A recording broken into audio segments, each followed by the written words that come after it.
How important do you feel branding is to your business getting clients? Major. Before I was doing any type of branding, you'll get sales here and there, but I feel like once an artist sees that you're established, you're trustworthy, and you have a legit brand, they don't think twice about spending money with you. It just makes them feel a lot more comfortable knowing that they have someone professional. It definitely helps out a lot. I would strongly suggest if you're not into branding, get yourself into branding. Like it's huge. It will bring you from here to here. Like it's amazing.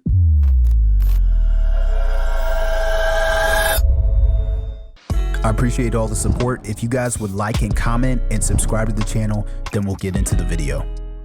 All right, man. Well, it's good getting to interview you. Excited for you to share some knowledge in this one. So I just want to give a proper introduction. You have placements with Jadakiss and Benny the Butcher. So those are dope to see. And you seem to be getting pretty consistent sales. You know, on BeatStars, you built up over 500,000 streams on there and over 14,000 followers. So definitely have a lot of questions for you, man.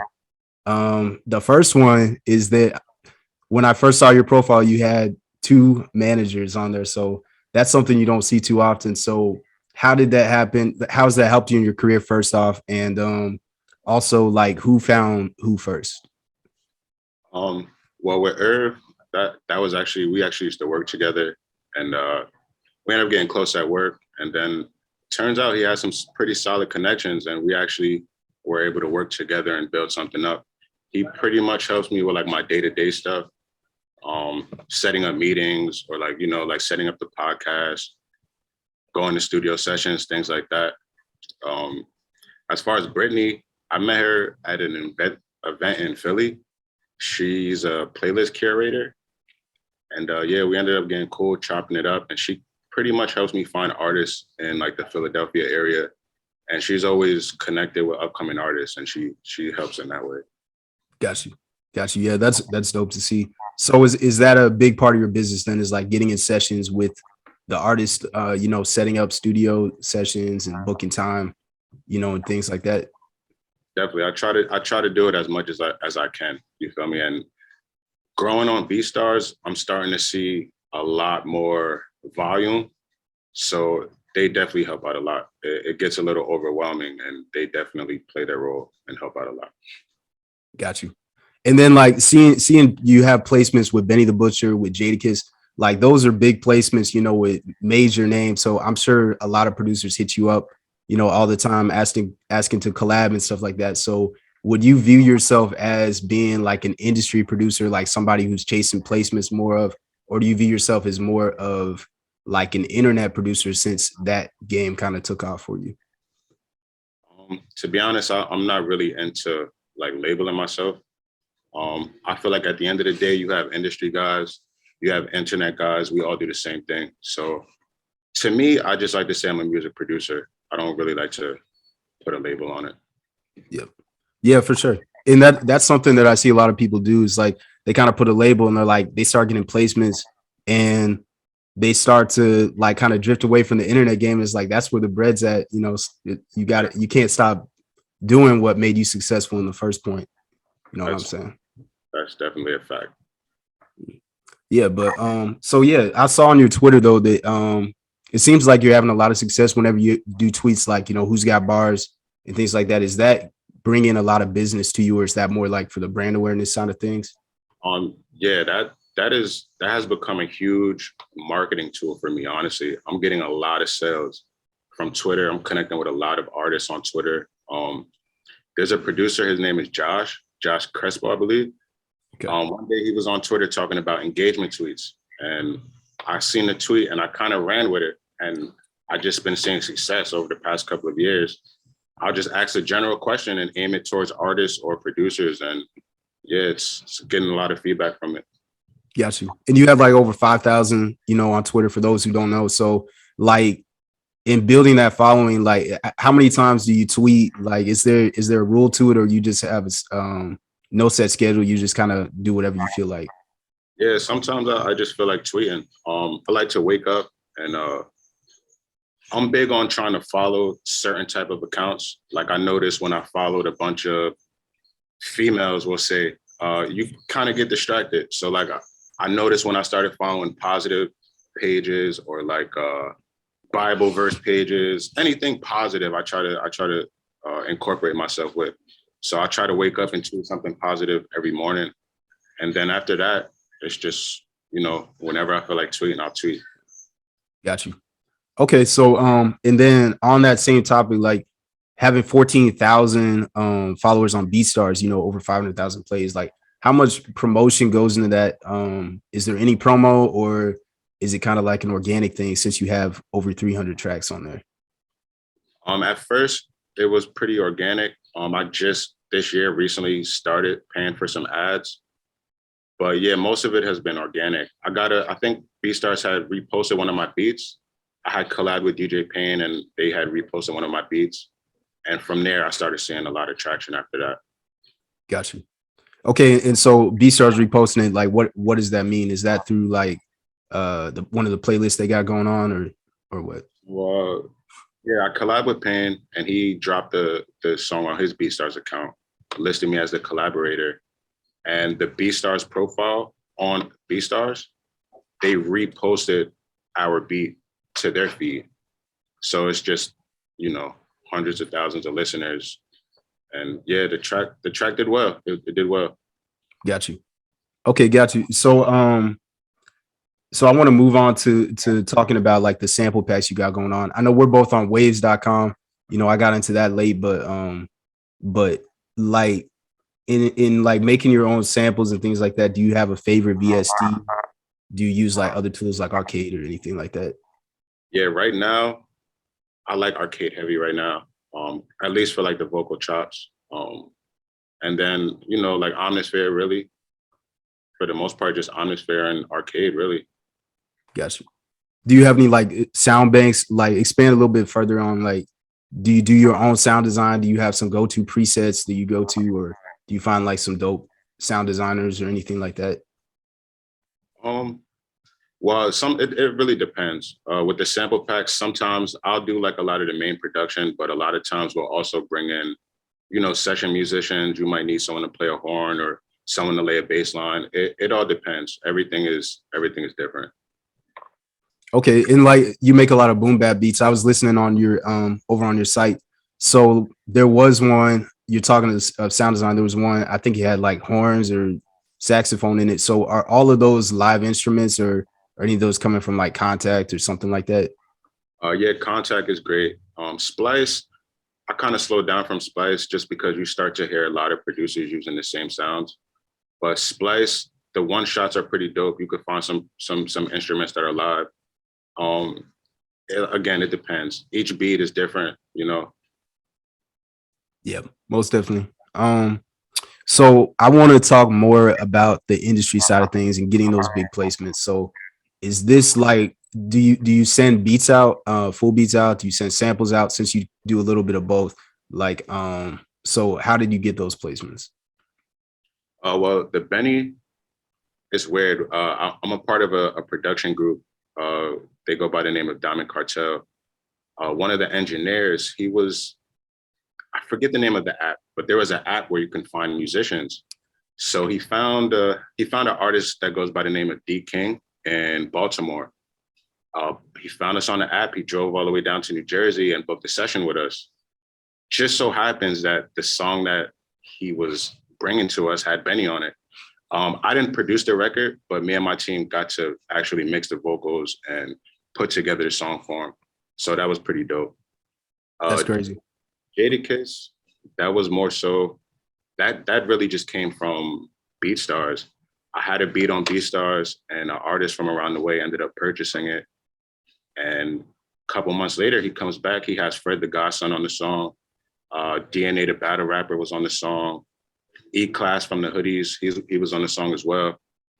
And then Jadakiss ended up hosting the song for us, and everything just came together. All of those placements came on one record. So it's pretty dope.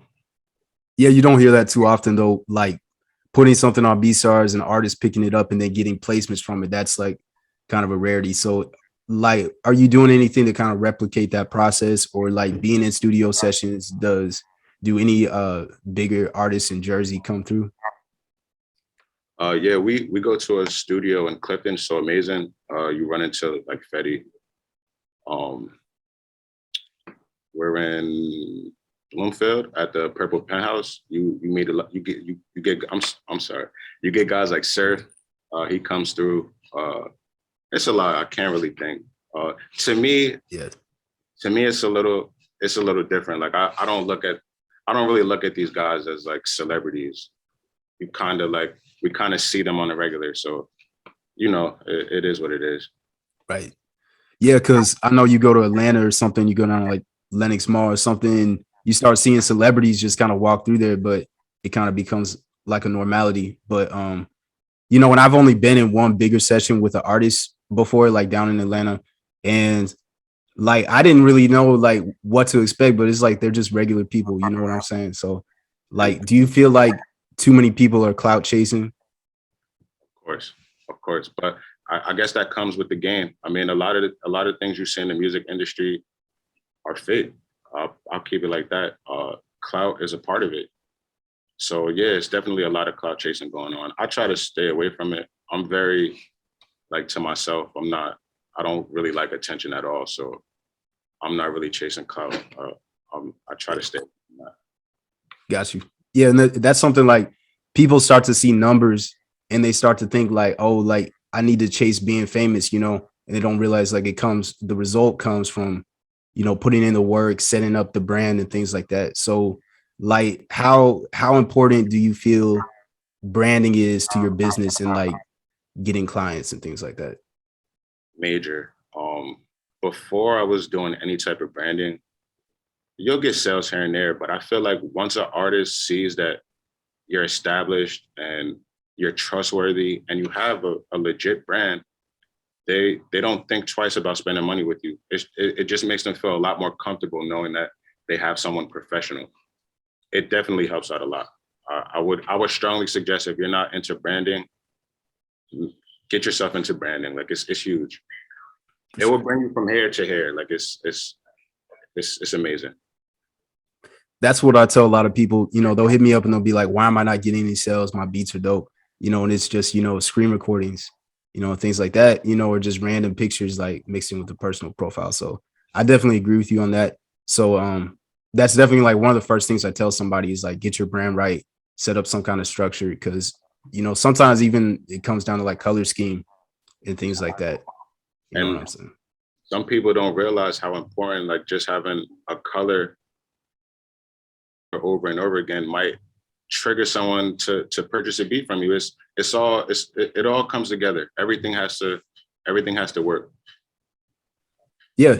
I mean, I think that was something like one of my favorite producers I follow is Dylan Graham, and like one time he just changed his profile picture and I was like, where'd he go? So that's something like, because they had like blue around it and then you switch it to something else. And then that person is so used to seeing that color every day that they don't even realize that branding is being effective. But yeah. So how many years have you been like in the producing game? Like, how did you come up and like when did you start seeing consistent sales from your business? As far as making beats, excuse me, I've been making beats for close to 10 years now, actually. I haven't taken it seriously with the beat selling game probably for the last 3 years. This would be my third year actually on BeatStars. So I'd say I probably started taking it serious maybe 3 years ago. Yeah. Consistent sales, it took me just like now, maybe probably the last 6-7 months, I've been seeing sales pretty much every day. Before that, you'll get a couple sales. Some weeks, the game is like a roller coaster. Some weeks you'll have a $500 sale, and then you might not see another sale for the rest of the month. Yeah, it just comes with working and staying consistent. And as you keep going, you'll notice the more work you put in, the more sales will still keep coming. And so when you first got onto BeatStars 3 years ago, did you jump straight to the professional plan, or did you kind of stick with the free plan and just post 10 beats and see what happens? I had the free account for a little bit. Um, yeah, I think I watched a video, and I think it was Mike Trampy. He said having 10 beats, you're not gonna sell 10. You're not gonna sell having just 10 beats. Get maybe 50 to 100 beats. So I did that, and yeah, probably once I got to around 60 beats, I started making more sales.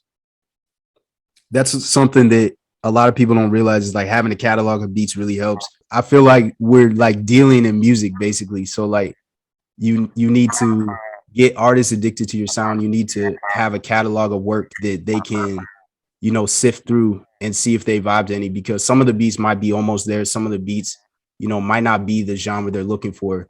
I mean, even you know, you make multiple genres. So I'm sure not everybody is feeling, you know, everything you put out, but like after a while, they kind of get into a groove of like, you know, vibing to your sound and things like that. Right. And I would definitely suggest when you first start off, try sticking to one niche. Like you said, I do a lot of the boom bap. That's what I started with. I was able to build up a following making boom bap beats. And then from there, I was able to transition to R&B and then get into trap and then get into other genres. So definitely find a niche of beats that you enjoy working with. And then, yeah, you got to deal beats. We deal in beats. You got to have a catalog of those type of beats that these artists are looking for. Yep. Yeah, I completely agree with that. So let's talk about like what is your main, because you're kind of in different avenues, like what is your main avenue for marketing, you know, your work for sales? Like is it through email? Do you do a lot of promotion? You know, is it a certain social media? It's been mainly Twitter for me. I know a lot of producers don't have success on Twitter, but you know, I haven't had any success on YouTube or Instagram really. I put all my eggs into Twitter and it works. I find so many artists on Twitter. It's crazy. I feel like Twitter, everything reaches Twitter first, in my opinion. So it's like you might as well find rap artists there. I want to get into TikTok. I'm hearing like the organic reach on TikTok is amazing. But yeah, I'm just really into Twitter. That's my main source at this point. I'm starting email marketing. I just sent out a campaign maybe last week, my first one. So yeah, I'm working on that. We're gonna see how that works. Got you. Yeah, definitely much success with that. Email marketing, I think, is a funny one because a lot of people think it's dead, but it's really good for brand awareness, and you can still get sales through it. But that's dope that you know Twitter is taking off you. I've only encountered like maybe like 3 or 4 other producers that really have found success on Twitter. So I feel like that's good for you guys. Like if everybody quits Twitter, then you know all the artists are kind of like looking at you. So because most people are like either on Instagram or most of them are on, as far as producers go, just on YouTube. So do you think you'll ever get back into YouTube as well, or you might just focus on these other organic reaches like TikTok? Yeah, I'm getting back into to YouTube. I started a new channel this year. I've been slacking. I'm gonna get back on that. But yeah, I'm getting into YouTube this year. Got you. Do you do a lot of like even when you were posting more consistently, do you do a lot of keyword research or and even did you like get any sales from that? I did. I would get sales here and there from YouTube, but it was, I don't know, it was a little hard to track or to gauge where a lot of the traffic was coming from. A lot of traffic, believe it or not, comes from the BeatStars marketplace. But yeah, with YouTube, it was hard gauging if people were going from YouTube, if they're coming from BeatStars. So yeah, I just never really got into it. It was just, I don't know. For me, with YouTube, is more so the consistency thing. Posting videos every day, doing keyword research, it gets a little time consuming. Yep. I feel like I got a few sales on YouTube too, and I'm kicking myself because I quit like right before my channel really started having some kind of momentum. But I feel like it's weird. Like artists will literally there'll be like a link in the description. You'll like pin a link to the buy, you know, to purchase the beat, you know, and the artist will still comment and be like, you know, where can I find this beat or something like. And like after a while, I didn't even want to be on YouTube anymore just because you know I felt like a lot of artists just aren't really educated in like it's like right in front of you. Yeah. I wouldn't say that they're not educated, but I just feel like just read, bro. Just read the description. It's the first line in the description, and it's just right there. It's probably just easier to hit comment and ask. So I don't know. Right. Yeah. Yeah, I mean, but the problem with YouTube, um, I feel like is like once you get into the comments and like DMing people, like that's more for like Instagram. It's not really a messaging platform. So sometimes they just kind of get lost or they don't even see your message. Um, but I have gotten a couple sales off of YouTube before I quit. But like let's get back to talking about the organic sales from BeatStars. So since you have like over 300 beats, do you feel like that's just from posting consistently, and artists just kind of following you from that? Yeah, I try to upload 3 to 5 beats per week. I haven't been uploading beats like I should, but I'm definitely gonna start getting back into uploading a lot more.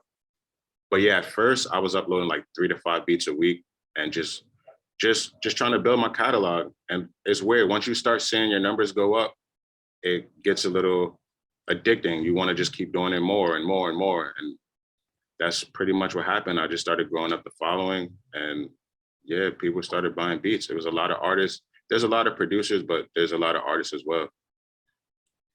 Got you. Um, so you talked about like putting the song together. Was it for the Jadakiss one or the Benny the Butcher? Or you said they were all in one? That was the Fred the Godson and Jadakiss record. Got you, got you. So do you do mixing and mastering or anything like that? Or are you kind of like an all-in-one stop for the artist? Yep. I just got into recording this year, so yeah, I'm engineering now and mixing, mastering, beat collabs, any service that you need, I could probably, get it done. Do you feel like that helps you to sell more beats to the artists when they hear like you're gonna record them, you're gonna give them beats? Does that help you to sell more? And then like what is the pricing point? Like, are they paying for the mixing, mastering, and they get the beats free? Or is it kind of like the other way around or both?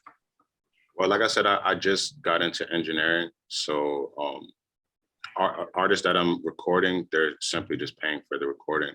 I'm locked in with 2 artists right now, and sometimes I'll give them beats free, and we'll work together. You feel me? We'll split up the streams, we'll split the publishing, and we'll work like that. But I don't really like giving out free beats. I'm not really into that. Yeah, for sure. And I feel like that's something like for my brand, freebies just never worked for me. It never worked like just sending off packs to people and then just cross your fingers and hope they record something and tag you in it, or give you some splits. So did you ever give out free beats at one point, like when you first started producing to kind of build rapport with artists? Man, hundreds, thousands of beats I've given away for free. I feel like in the beginning, I was chasing placements. So in that sense, I had no choice but to give beats for free. Also growing with artists, and I didn't have a name at first. It's like you kind of have to offer value somehow. And offering free beats, free quality beats, is definitely a good way to get you into the door. It just got to a point where, you spending hours making beats and you kind of want to get compensated for the time that you're putting in. Definitely. Yeah. And that's something like, even though I get placements and things like that, most of my placements, they don't even talk about payment until after a year. So like for those producers out there who are trying to chase placements and being like, oh, like this dude went platinum or he has a gold single, he must be rich or something like that. Like what would you tell somebody like that, about money in the industry? You might get a placement today and you might not get paid for 5 years. You might not get paid for 3 years. It may take forever. You may never get paid. If you lease beats online, you could get paid every day. You could see all the money yourself. The placement game is cool, but I feel like getting a placement is like winning the lottery. I don't expect to get placements, or at least not yet. But I just do me. Like I'll make a beat and I'll put it on BeatStars, and whatever happens, it happens. I feel like a lot of producers need to hear that too. So but you, like you said, you don't expect it to happen, but do you still keep sending out, beats and samples and things like that to get placements, kind of as like a legacy thing? Like if it happens, Yeah. it happens kind of thing. Yeah. Like, I mean, you can't win the lotto if you don't play. So of course, like I have to try. I'm just a lot more selective with the opportunities that I do take. And Yeah, like it's just something that I'm prepared for. I'm making beats to sell them online, and if this beat happens to fit an artist that I can send out for a placement, then great. But I'm not really trying to place records. That's not, or at least major wise, I'm not. That's not what I'm going in. Those aren't the main intentions. Yeah. Yeah, and that's something I talked about. It was a producer team I was working with, out in Europe, and they hadn't got a placement yet, but like literally they were trying to get placements with Drake and Tory Lanez and Bryson Tiller, like the top guys. It's like that is literally like winning the lottery. There's a million producers sending those guys, but like all the mid-tier artists, like those are the ones you want to get in with, and there's so much more, that you can get from that. For sure. Lock in with the artists that you see have potential and that take their craft seriously and they're going to do something, and you could grow with them. That's an easy way to get into the game. Grow with, I think DJ Payne had said on one of his podcasts to network horizontal, not vertical. And that hit me. Like I can network with everyone around me and we can grow together, opposed to me reaching for Drake or reaching for Tory Lanez. I can see them when I get up there. You feel me? Exactly. I was actually listening to that video the other day, so that's crazy. First off, DJ Payne, he's always dropping gems. Um, and networking horizontally is so important because you can grow your network like so much faster, exponentially, just like you're saying. And I think that's how I network in the industry. It's like you get one connection and you just go across. You see who they're connected with, and Right. that way, when everybody sees, all your mutuals and stuff like that, like the networking just comes so much easier. Yeah. But so yeah, let's talk about like what would kind of advice would you give to a producer just starting out? They're thinking about getting into BeatStars, they start seeing, the PayPal statements and things like that. Like what would you tell a producer? Like, does the music come first, or like what kind of advice would you give to somebody like that? Um, if you're just starting off, I would say just upload beats. Just upload what you have. Don't be too critical of yourself. I had beats that I hated and they still sell. Some of my first beats that I first put on BeatStars, they're still selling. So I would say just keep doing what you're doing. Not to sound cliche, but hard work and consistency really matters and it really goes a long way. And I would just say keep grinding, keep learning. Just don't give up. There's no right way to do this. So at the end of the day, whatever works for you works for you. You just have to find your lane and stick to it. Facts. Yeah, so I got a couple more questions for you before we wrap up the interview. So one of them is like, how do you feel about collaboration? Is that a big part of your business, like getting the collab splits, or even outside of BeatStars, like collaborating through DistroKid and like directly with the artist? I love to collaborate. It has to make sense, but collaborating is great. I look at it like this. I think Illmind said when you go to the Grammys and someone wins a Grammy, and you look at the credits, you don't see one producer. There might be 2, 3, 4, 5, 6 producers on one record, and I just feel like if everyone contributes their strongest points and everyone can put that together and make a great record, I'm always for it. Like I love to collaborate. If you go on my BeatStars, 50% of my beats are collabs. Okay, and like usually who does the drums? You usually do the drums, or is it usually you picking up on the melody side? It depends. Sometimes I do the melody, sometimes I do the drums. Sometimes I send a melody, they'll do a hi-hat, send it back. I'll add a snare, send it back. It depends. It's always a different process. What would you tell a producer, like if they only do drums, they say like, I only do drums, or I only do loops, I'm not good at drums. Like what would you tell somebody who seems like more single-minded? I mean, if it can work for you, it could work for you. But if you can learn both sides, you're just going to be even better. You'll just be sharper, and you'll get more opportunities that way. I'll say just keep working. Just practice. For sure. Okay, my last question.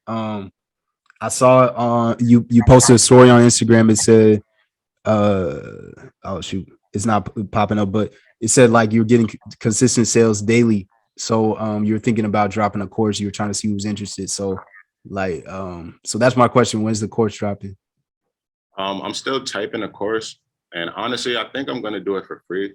You see a lot of producers dropping courses and giving you very generic information that's not really helping producers get sales, or they're not getting sales themselves, but they're trying to sell a course. So yeah, I think I might try to give out a free course sometime this year. Probably shoot for like May.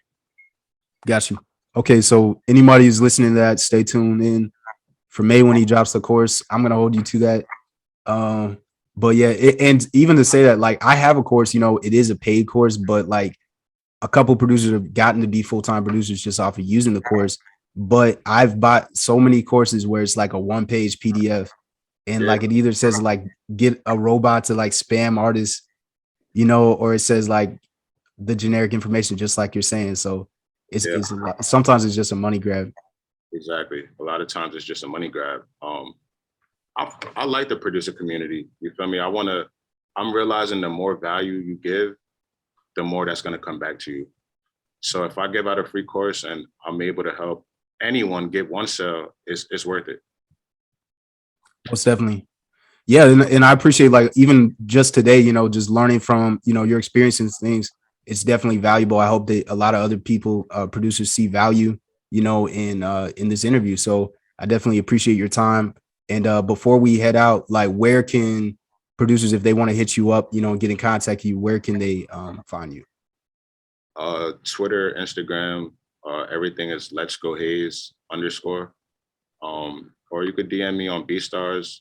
I'm not hard to get in touch with. You could go on socials or YouTube, anything. Just search LetsGoHayes _ and I'll pop up. I bet. All right, man. Once again, appreciate your time. If you want a one-on-one consultation with me, then check out the link below to set that up. And if you want to learn how I make a living selling beats online, then check out my beat selling guide below.